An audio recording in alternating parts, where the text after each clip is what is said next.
Let us look at the effect. Now, in the last class we covered all this slug flows basically. Let us look at an example in which viscous dissipation is involved, okay, and let us see that if you have to tackle problems like that, how do the equations change, because we have not taken viscous dissipation into consideration as of now. Okay, so this particular thing will be effect of viscous dissipation and internal heat generation. Okay. So, basically you have dTm by dx. Okay. I am just writing the equations and posing the problem.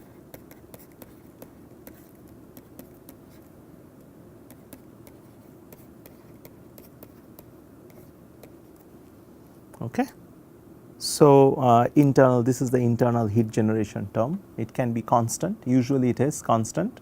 Okay. I mean, well, it need not be constant, but for practical purposes when you are solving problems, okay, you can take that to be a constant. This is the dissipation term that we all know, right, dissipation. Okay. The dissipation term, your u is obviously given as 2u, 1 minus r square by r naught square, basically r bar square, right. Okay. Now, based on this, your du by dr is basically 4ur divided by r naught squared, right. This leads to the fact that your du by dr square is basically given as 16 u square into r square by r naught to the power of 4. Got it? Okay. So, this is basically nothing but the viscous component in the fully developed, hydrodynamically fully developed and thermally fully developed regime. Okay.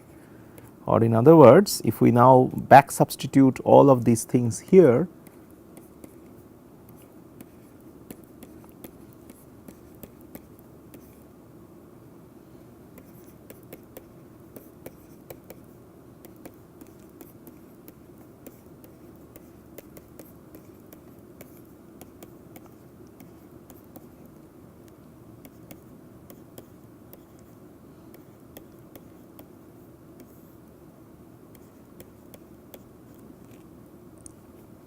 okay.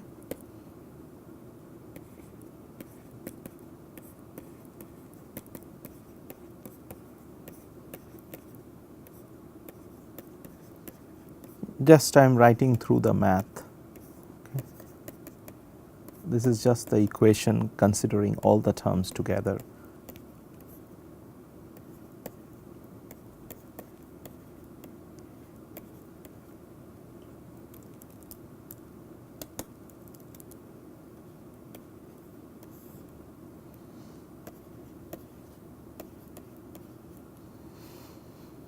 Okay. Now, this can be integrated out. Okay. So, if we integrate the thing out, t will be equal to u r square 2 alpha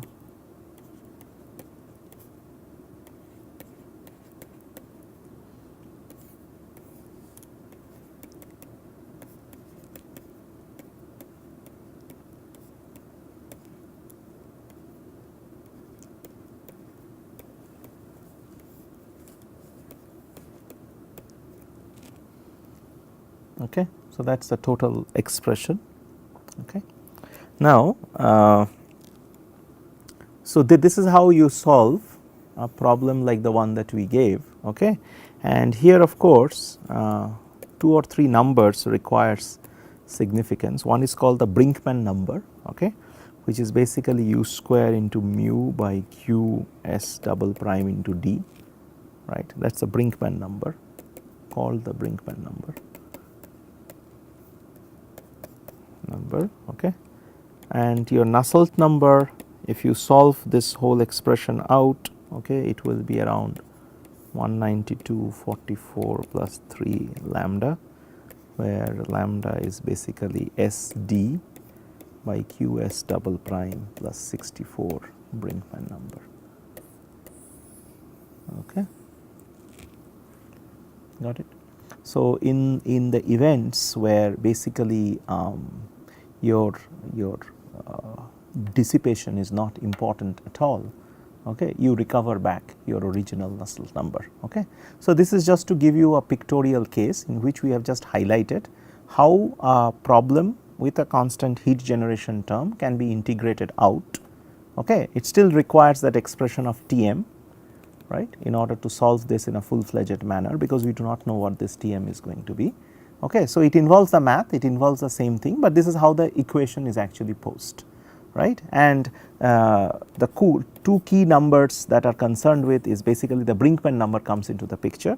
You should ideally try as a homework problem to solve for this Nusselt number and show that this is the expression that you get.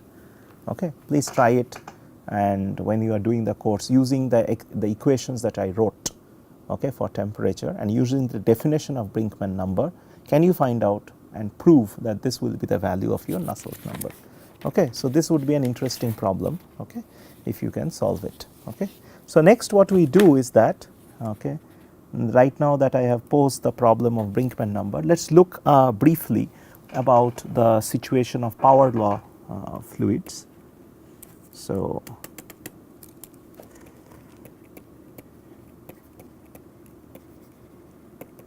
power law fluids. Okay. So the power law fluids, okay, so once again the situation will be fully developed.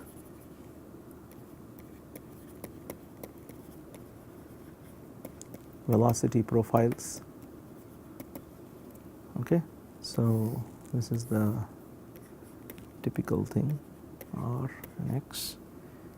So U is not a function of X as we had earlier. Also, as we know that tau is not a function of this anymore. Okay. That is because it is not Newtonian anymore. Okay. Got it. So it is not a function, but still this up to this expression will be valid, tau dr equal to r dp dx. Up to this point we can write, okay, because it is again a non-accelerating framework. Okay. The shear stress basically balances the pressure, that is all there is, right. Okay. So if you integrate this whole thing out, the tau will be r by 2 dp by dx plus C1 by r. Okay. So this implies that tau should be finite at r equal to 0, right. This implies that your C1 has to be equal to 0. Anyway, tau has to be finite at r equal to 0, right. So C1 has to be equal to 0. So therefore this brings that tau is r by 2 dp by dx. Okay, that is the expression that we get. Up to this there is no real assumption of any power law behavior. The assumption will come now, right. Okay, but we have not represented tau as mu du by dr either, okay, because that would be a Newtonian approximation. Okay. So here this is the expression that is valid regardless, even for Newtonian fluids this should be valid, right. Now we are going to write the expression for the non-Newtonian kind, right. Okay. So let us write as tau, actually it is tau Rx though, okay, I am writing it as tau. So mu minus du by dr raised to the power of n, okay, where n is any exponent, right. Okay.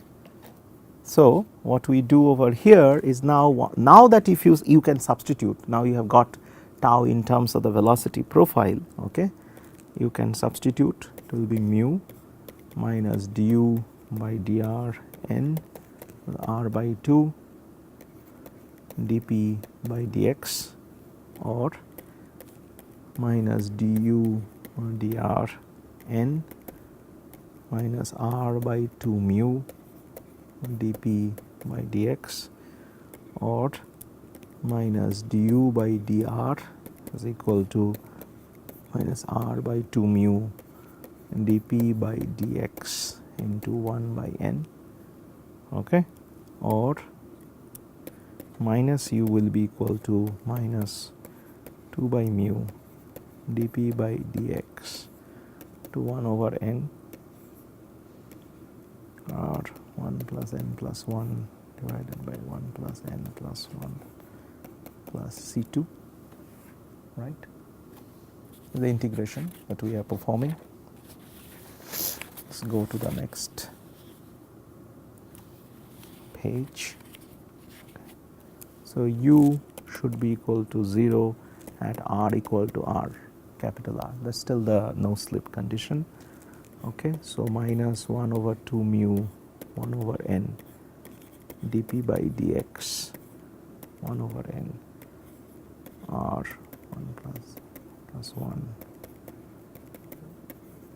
plus C2 is equal to 0, or C2 is equal to minus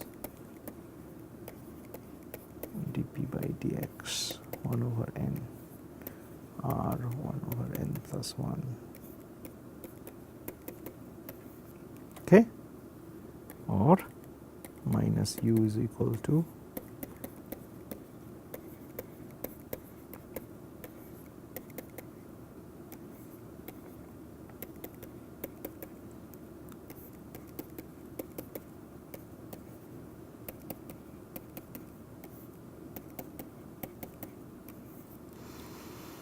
got it, or here u will be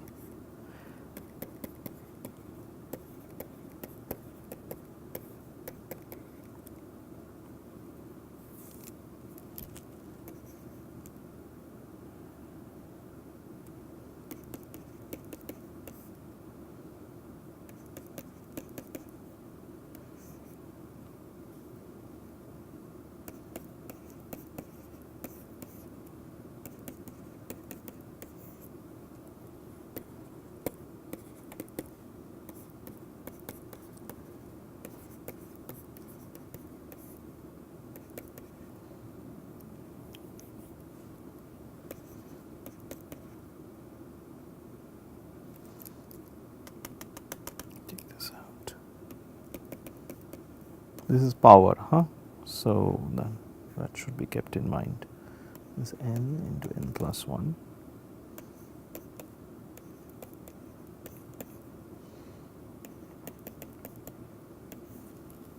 Okay, just long equations. Okay, so your u average should be equal to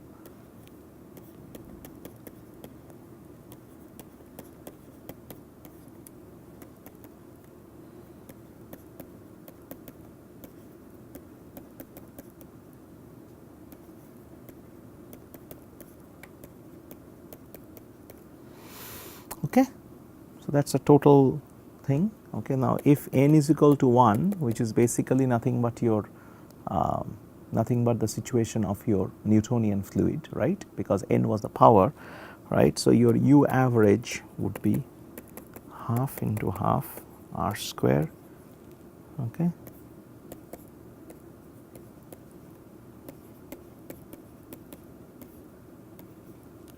so u by u average should be equal to 3n plus 1 plus n plus 1 1 minus r by capital R n plus 1 by n. Okay, once again, if n is equal to 1, u by u average, okay, boils down to 1 minus r by capital R square. There is a 2 in front. Okay, so that's it. That is all that is there, right? Okay, so once again, we have validated that this is the most crucial expression that we will have, u by u average, okay, in terms of the quantities, right, the new quantities. Now let us look at the corresponding energy equation. So this was all the hydrodynamics that we did. Let's look at the energy equation. Okay, so the energy equation, and we are looking at this without viscous dissipation.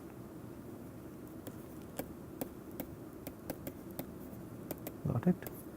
Without viscous dissipation. So once again, u by r dt by dx d by dr square plus 1 by r dt by dr. Okay, or u average, okay, 3n plus 1 divided by alpha into n plus 1 minus r by capital R n plus 1 by n dt by dx, right, that is equal to d square t by dr square by 1 over r dt by dr, right. Now, if we take the constant wall temperature case, wall temperature T naught, okay. So, therefore, what we will have is G T minus T naught divided by T naught minus T n, R bar equal to R by capital R, X bar is equal to X by D divided by Prandtl number into Reynolds number D, which is also given as the Grates number, right. This part is also very similar to what we did earlier, right, okay. So, if we just substitute all of these things back like what we did earlier, 1 minus R bar n plus 1 by n dg by 4 g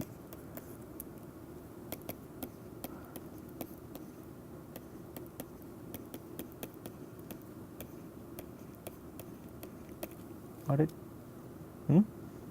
So, this expression is very similar to that unsteady, but here of course you have this all these R terms coming into the picture and basically foiling the whole thing. So, once again G at 1 over Grates is equal to 0 is equal to 1, dg by dr bar is equal to 0, G bar at R bar equal to 1 is equal to 0, right. So, you have your G as R z equal to 4 by G z, right, that is what you have, okay. So, 3n plus 1 divided by n plus 1 minus R bar n plus 1 n R z prime z plus 1 over R prime z, okay, or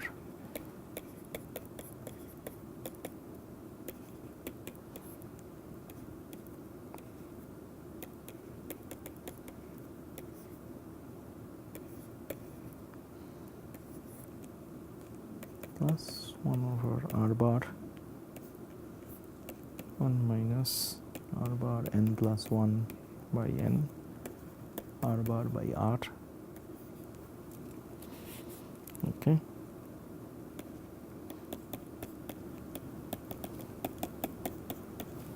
Something like that, okay. More very complicated expression, okay. Of course, the front part still remains the same, that is your z still remains as a function of 4 lambda square by gz, right. Whereas on the other side your R double prime by R plus 1 by R bar by R to minus lambda square 3n plus 1 by n plus 1, okay, into 1 minus R bar n plus 1 by n R is equal to 0. So, that is the full expression that you get, okay. That is the full expression that you get, and G is obviously equal to C minus 4 lambda squared by Gz into R bar, right. That is the total expression. So, this needs to be basically solved, right. To do that, normally people do that, you assume certain profiles and you try to solve the equations, okay. So, basically you put an assumed profile on the left hand side and try to guess, okay, and if the guesses actually match then you move on, okay. So, but basically it is the R will be still given by a series solution of this sort, Cm r to the power of m, something like that, okay. It will be still given by that. So, if you solve this expression, the results will be for n equal to 1, of course you have your Nusselt number approaching 3.66, okay. Now, for n equal to infinity, okay, your Nusselt number goes up to about 3.264. For n equal to 0, which is basically nothing but your slug flow solution, the Nusselt number becomes 5.783. Okay. So, these are the three very disparate values of the constant, okay, which you can use basically to solve these expressions, right. Okay. So, the solution methodology, let us talk just a little bit. We do not want to rush. So, if you look at the profile with respect to R, you find that this is not easily solvable expression, as you can see. No standard things would work like in the last case. So, you have to assume some kind of a profile for R, right, and try to see that by integration and then iteratively you have to solve this expression. Okay. So, once you do that, of course, your boundary conditions for R still remains the kind of like this, 0 and R1 is equal to 0. So, these are your boundary conditions. So, that is the boundary conditions that you should apply for this. Okay. So, the power law fluid, as you can see, this is a very simple power law fluid, okay, where it is given as the nth power of the velocity gradient, right. And we have seen that, of course, our normal Newtonian fluid is just a special case of this power law fluid. Okay. But in any case, okay, what we have seen out of this is basically you follow a very similar methodology. All you need to do, you need to solve the hydrodynamics first, as we did earlier, right. Now, the hydrodynamics will become a little complex, that is what we showed here. Let us move on. So, this is the hydrodynamics, right. This is a special case, of course, okay, when n equal to 1. So, it is a more complex function essentially. Then what we do is that once we get this function, then we move on to the energy equation. What we do in the energy equation, only this u part is the one that we have substituted, right. Rest of the things more or less remains the same. Your exact assumption for G remains the same, R remains the same, x bar remains the same. Okay. X bar is a Great's number, equivalent to the Great's number, right. So, what you do, you substitute this expression here for u and basically solve it in a very similar way, right. Okay. So, what you do, once again you do the separation of variable, there is a time term and then there is the corresponding spatial term, right, and these are the corresponding boundary conditions, correct. Then what we did, we went through the normal process, we separated out the variables. The time term, or basically the x bar term, is exactly the same what we had earlier. It is like an exponential variation. Only the R term, which is basically the spatial term, is very complex because your velocity profile had that n dependence. So, because of that we had a profile something like this. How we got around this problem? We basically have to iteratively solve this guy, right, applying the following boundary conditions. Okay. Once that part is done, then okay, you can solve it in different limiting conditions. For the case of 1, which is basically the Newtonian, you recover the 3.66, which is the case for a constant wall temperature. For a constant wall heat flux, it will be a little higher. Okay. And for n equal to infinity, you get a much lower value, which is 3 well, not much lower, but some lower value. And for n equal to 0, okay, we essentially recover back the old slug flow solution, right, in this particular case. Okay. So, this pretty much completes our forced internal convection part of the module. So, what we have done is that we have done the external forced convection, okay. We did the scaling arguments, then we did the internal forced convection, right, which is basically all these things that we have covered till now. Now, in the next class what we are going to do is that we are going to start on the internal convection. So, first once again we will do internal convection and then internal convection. Okay. That means external natural convection and internal natural convection, sorry. So, natural convection is where there is no forcing, right, it happens due to the density gradient. So, we have to first establish once again the equations, okay, look at certain approximations like Boussinesq's type of approximation, and then try to see that how this problem can be actually applied to certain cases. So, once again format will remain the same, we will still do scaling arguments, then we will move on to the to the other stuff, right. We will find out canonical solutions to the problems and try to see what are the scaling laws over there.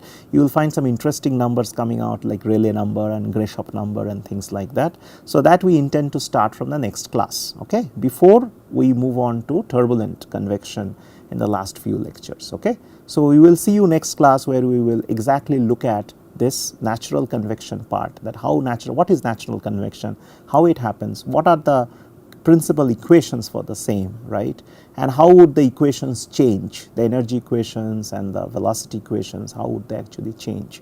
Okay. So, it happens due to subtle density differences, okay, and it is buoyancy driven essentially. So, that is what we are going to see here. Okay. Thanks.